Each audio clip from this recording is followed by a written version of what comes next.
ओम शांति।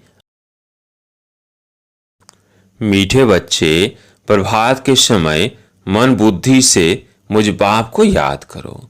शाश्वत भारत को दैवी राजस्थान बनाने की सेवा करो।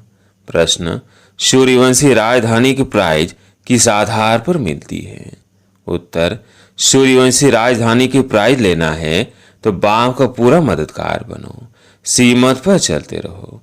आशीर्वाद नहीं मांगनी है, लेकिन योग बल से आत्मा को पावन बनाने का पुरुषार्थ करना है। देश सहित देह के सब संबंधों को त्याग एक मोस्ट विलवेड बाप को याद करो तो तुम्हें सूर्यवंशी राजधानी की प्राइज मिल जाएगी। उसमें पीस, प्यूरिटी, प्रोस्पेरिटी सब कुछ होगा। गीत है, आखिर वो दिन आया आज। ओम शांति। ओम शांति का अर्थ तो तुम बच्चों की बुद्धि में रहता ही है। बाप जो समझाते हैं वो इस दुनिया में सिवाय तुम्हारे और किसको समझ में नहीं आएगा। वो ऐसे समझेंगे जैसे कोई मेडिकल कॉलेज में नया जाकर बैठे तो कुछ समझ न सके। ऐसे कोई सत्संग होता नहीं जब मनुष्य जाए और कुछ न समझे। वहाँ तो है ही शास्त्र आदि सुनाने की बात। यह है बड़े ते बड़ी कॉलेज, नई बात नहीं है। फिर से वो दिन आया आज जबकि बाप बेट बच्चों को राजयोग सिखलाते हैं। इस भारत में राजा ही तो है नहीं। तुम इस राजयोग से राजाओं का राजा बनते हो। अर्थात तुम जानते हो कि जो विकारी राजाएं हैं उनके भी हम राजा बन रहे हैं। बुद्धि मिली है। जो कोई कर्म करते हैं वो बुद्धि में रहता है ना। तुम वरियस हो, जानते हो हम आत्माएं अब बाप के साथ योग रखने से भारत को पवित्र बनाते हैं और चक्र के आदि मध्य अंत की नॉलेज धारण कर हम चक्रवर्ती राजा बन रहे हैं। यह बुद्धि में रहना चाहिए। हम युद्ध के मैदान में हैं, विजय तो हमारी है ही, यह तो सर्टेन है। बरोबर हम अब इस भारत को फिर से दैवी डबल सिरताज राजस्थान बना रहे हैं। बाबा चित्रों के लिए बहुत अच्छी रीति समझाते रहते हैं। हम 84 जन्म पूरे कर अब वापिस जाते हैं, फिर आकर राज्य करेंगे। यह सब ब्रह्म कुमार कुमारियाँ क्या कर रहे हैं? ब्रह्म कुमारियों की यह संस्था क्या है? पूछते हैं ना। बीके फर से कहती है कि हम इस भारत को फिर से दैवी राजस्थान बना रहे हैं। श्रीमत पर मनुष्य श्री का अर्थ भी नहीं जानते हैं। तुम जानते हो श्री श्री शिव बाबा है, उनकी ही माला बनती है। ये सारी रचना किसकी है? क्रिएटर तो बाप हुआ ना। सूर्यवंशी चंद्रवंशी जो भी है ये सारी माला है रुद्र शिव बाबा की। सब अपने रचता को जानते हैं परंतु उनके ऑक्यूपेशन को नहीं जानते। वह कब और कैसे आकर पुरानी दुनिया को नया बनाते हैं यह किसकी बुद्धि में भी नहीं है। वो तो समझते हैं कलयुग अभी बहुत वर्ष चलना है। अभी तुम जानते हो हम देवी राजस्थान स्थापन करने के निमित्त बने हुए हैं। बरोबर देवी राजस्थान होगा, फिर क्षत्रिय राजस्थान होगा। पहले सूर्यवंशी कुल, फिर क्षत्रिय कुल का राज्य होगा। तुमको चक्रवर्ती राजा रानी बनना है तो बुद्धि में चक्कर फिरना चाहिए ना। तुम किसको भी इन चित्रों पर बहुत अच्छी रीति समझा सकते हो। यह लक्ष्मी नारायण सूर्यवंशी कुल और यह राम सीता है क्षत्रिय कुल। फिर वैश्य शूद्रवंशी पतित कुल बन जाते हैं। पूज्य फिर पुजारी बनते हैं। सिंगल ताज वाले राजाओं का चित्र भी बनाना चाहिए। यह एग्जीबिशन बड़ी वंडरफुल हो जाएगी। तुम जानते हो ड्रामा अनुसार सर्विस अर्थ यह एग्जीबिशन बहुत जरूरी है। तब तो बच्चों की बुद्धि में बैठेगा। नई दुनिया कैसे स्थापन हो रही है वह चित्रों द्वारा समझाया जाता है। बच्चों की बुद्धि में खुशी का पारा चढ़ना चाहिए। यह तो समझाया है सतयुग में आत्मा का ज्ञान है। सो भी जब बूढ़े होते हैं तब अनायास ख्याल आता है कि यह पुराना शरीर छोड़ फिर दूसरा नया शरीर लेना है। यह ख्यालात पिछाड़ी के टाइम में आता है। बाकी सारा टाइम खुशी मौज में रहते हैं। पहले यह ज्ञान नहीं रहता है। बच्चों को समझाया है।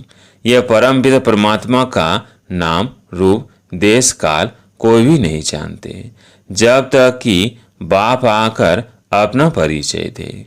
और परिचय भी बहुत गंभीर है।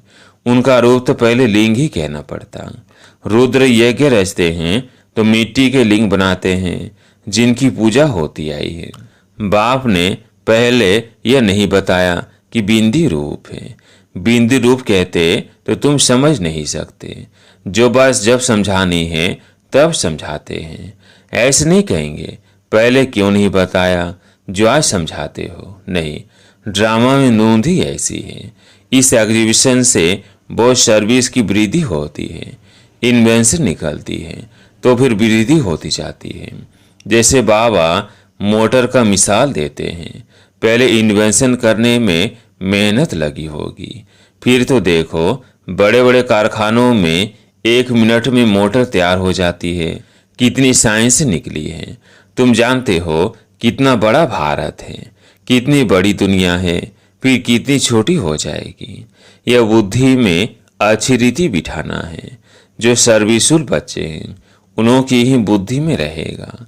बाकी का तो खान पान झरमुई झगमुई में ही टाइम वेस्ट होता है। यह तुम जानते हो। भारत में फिर से दैवी राजस्थान स्थापन हो रहा है।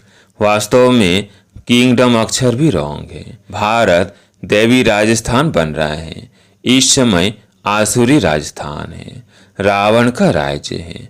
हर एक में 5 विकार प्रवेश है। कितनी करोड़ आत्माएं हैं। सब एक्टर्स हैं। अपने अपने समय पर आकर और फिर चले जाते हैं।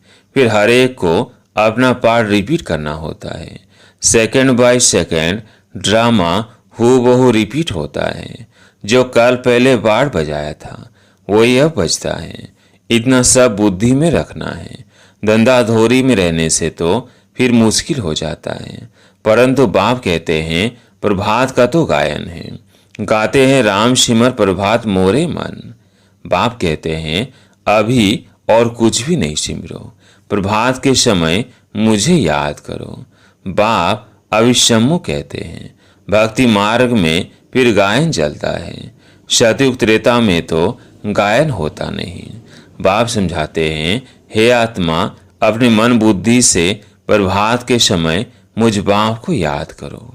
भक्त लोग अक्सर करके रात को जागते हैं, कुछ न कुछ याद करते हैं। यहाँ की रस्म रिवाज फिर भक्ति मार्ग में चली आई है।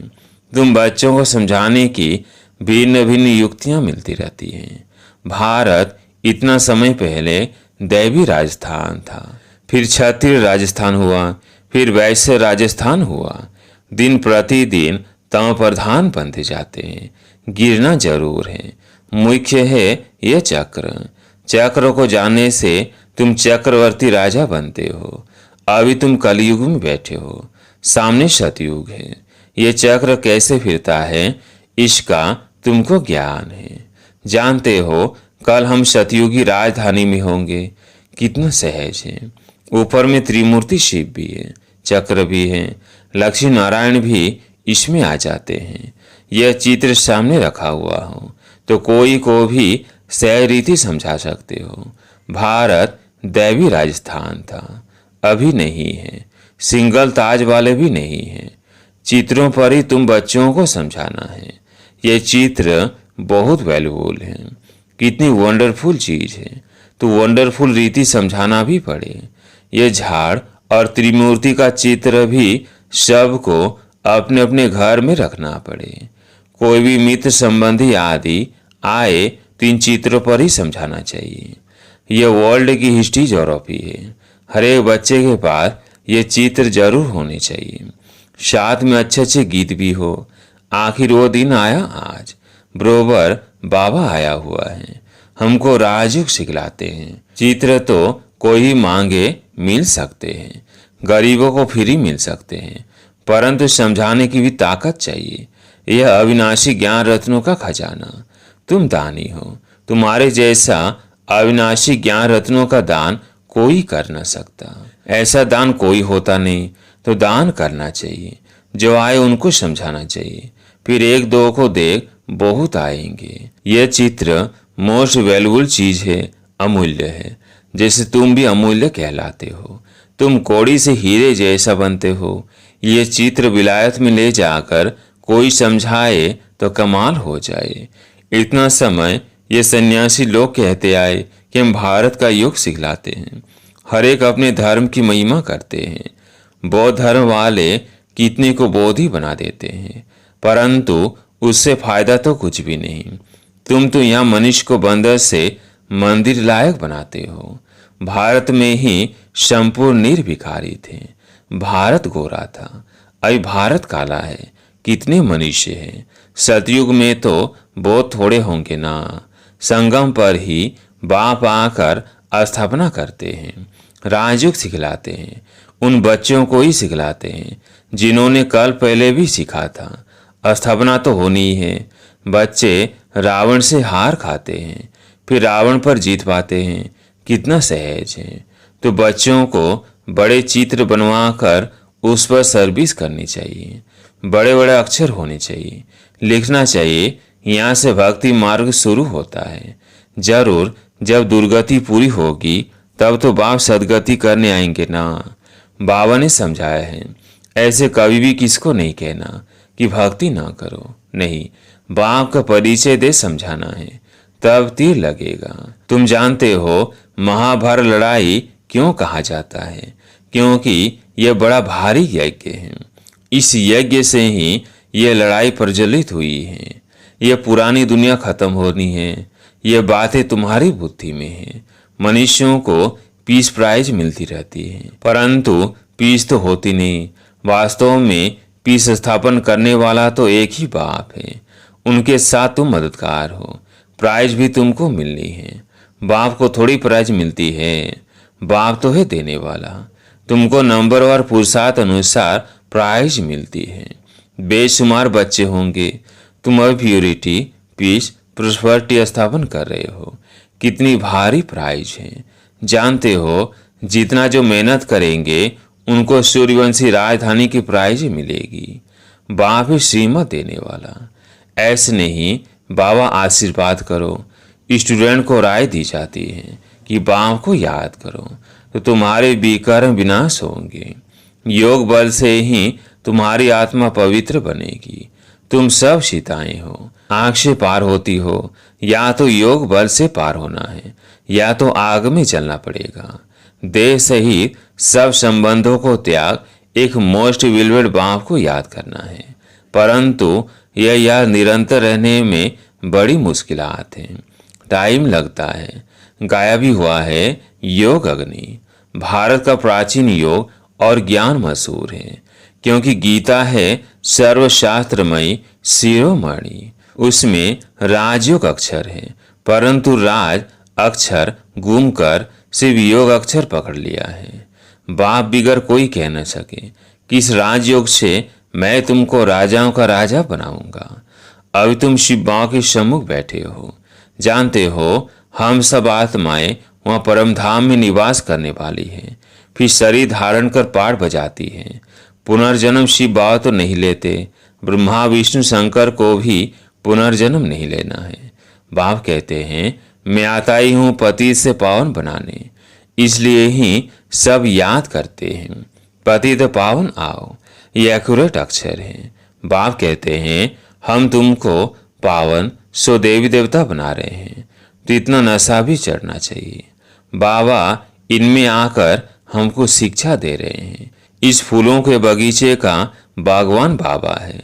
बाबा का हमने हाथ पकड़ा है। इसमें सारी बुद्धि की बात है। बाबा हमको उस पार विषय सागर से क्षीर सागर में ले जाते हैं। वहाँ विष होता नहीं, इसलिए उनको वाइसलेस वर्ल्ड कहा जाता है। निर्विकारी भारत था, अब वो विकारी बना हुआ है। यह चक्र भारत के लिए है। भारतवासी चक्र लगाते हैं और धर्म वाले पूरा चक्र नहीं लगाते। वो तो पिछाड़ी में आते हैं। यह बड़ा वंडरफुल चक्र है। बुद्धि में नशा रहना चाहिए। इन चित्रों पर बड़ा अटेंशन रहना चाहिए। सर्विस करके दिखाओ। विलायत में भी चित्र जाए तो नाम वाला होगा। वियंग मार्ग की सर्विस हो जाए। अच्छा, मीठे मीठे सिकिलदे बच्चों प्रति माता पिता बाप दादा का याद प्यार और गुड मॉर्निंग। रूहानी बाप की रूहानी बच्चों को नमस्ते। हम रूहानी बच्चों की रूहानी बाप दादा को याद प्यार गुड मॉर्निंग नमस्ते नमस्ते। धारणा के लिए मुख्य सार। पहला पॉइंट है, अविनाशी ज्ञान रत्नों का खजाना जो मिला है उससे दान करना है। अपना समय खाने पीने झरमुई झगमुई में व्यर्थ नहीं गंवाना है। दूसरा पॉइंट, कौड़ी जैसे मनुष्यों को हीरे जैसे बनाने की सेवा करनी है। बाप से आशीर्वाद या कृपा मांगनी नहीं है, उनकी राय पर चलते रहना है। आज प्यारे मिठवा का वरदान, सेवा द्वारा प्राप्त मान मर्तबे का त्याग कर अविनाशी भाग्य बनाने वाले महात्यागी भव। सेवा द्वारा प्राप्त मान मर्तबे का त्याग कर अविनाशी भाग्य बनाने वाले महात्यागी भव। आप बच्चे जो श्रेष्ठ कर्म करते हो, इस श्रेष्ठ कर्म अथवा सेवा का प्रत्यक्ष फल है सर्व द्वारा महिमा होना। सेवाधारी को श्रेष्ठ गायन की सीट मिलती है, मान मर्तबे की सीट मिलती है। यह सिद्धि अवश्य प्राप्त होती है, लेकिन ये सिद्धियां रास्ते की चींटियां हैं। यह कोई फाइनल मंजिल नहीं है, इसलिए इसके त्यागवान भाग्यवान बनो। इनको ही कहा जाता है महात्यागी बनना। गुप्त मादानी की विशेषता ही है त्याग के भी त्यागी। स्लोगन, फरिश्ता बनना है तो साथी हो हर आत्मा का पाठ देखो और सकाश दो। फरिश्ता बनना है तो साथी हो हर आत्मा का पाठ देखो और सकाश दो। अच्छा, ओम शांति।